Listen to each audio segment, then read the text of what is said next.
November 11 காலை மன்னா. கிருபையின் மேல் கிருபை. அவருடைய பரிபூரணத்தினால் நாம் எல்லாரும் கிருபையின் மேல் கிருபை பெற்றோம். யோவான் 1:16. புதிய ஏற்பாட்டில் இரட்டிப்பான கிருபை, கிருபையின் மேல் கிருபை, யோவான் 1:16 என்ற ஒரு அனுபவம் இருக்கிறது.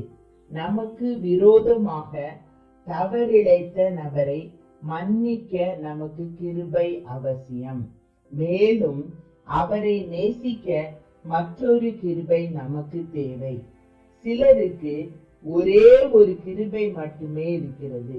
நான் அவனை மன்னிக்கிறேன், ஆனால் என்னால் அவனை நேசிக்க முடியாது என்று அவர்கள் கூறுகின்றனர். வேறு சிலரால் மன்னிக்கவும் கூட முடிவதில்லை. மன்னிப்பதற்கும் அன்பு கூறுவதற்கும் தேவையான இரட்டிப்பான கிருபை தாழ்மையிலிருந்து வருகிறது.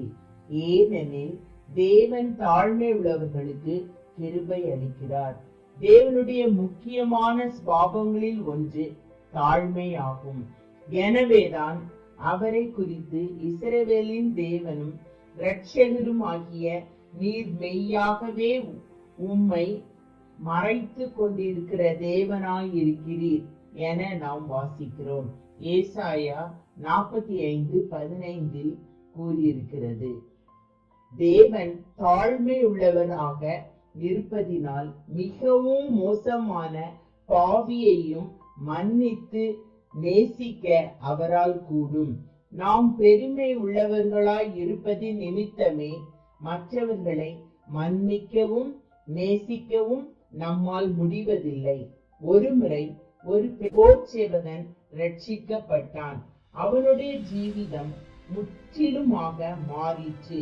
ஒரு நாள் அவன் தன் வேலையை முடித்து களைப்புற்றவனாய் தன்னுடைய படுக்கைக்கு சென்று ஜெபிக்கும்படி தலை வணங்கினான்.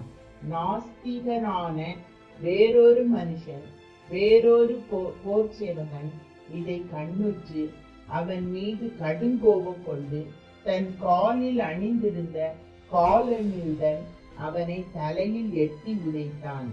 ஆனால் அந்த போர் சேவகனோ தொடர்ந்து ஜெபித்துக் கொண்டிருந்தான். மறுநாள் காலையில் தன்னுடைய உடன் போர் சேவகனை எட்டி உதைத்த போர் சேவகன் ரட்சிக்கப்பட்டான். எப்படி? அவன் காலையில் எழுந்தபோது தான் யாரை எட்டி உதைத்தமோ அந்த கிறிஸ்தவ போர் சேவகன் தன்னுடைய காலணிகளை மெருகேற்றி பாலிஷ் போட்டு வைத்திருப்பதை கண்டான். அது அந்த நாஸ்திகனை அசைத்து விட்டது.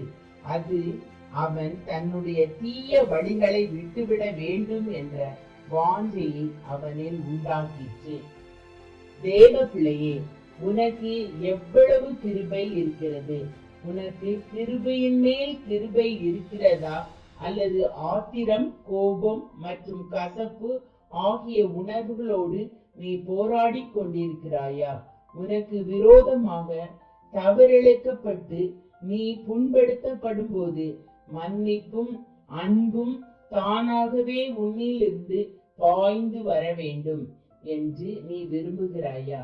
நீ உன்னை தாழ்த்து, அப்பொழுது அந்த இரட்டிப்பான கிருபை உனக்கு கிடைக்கும். ஆமென்.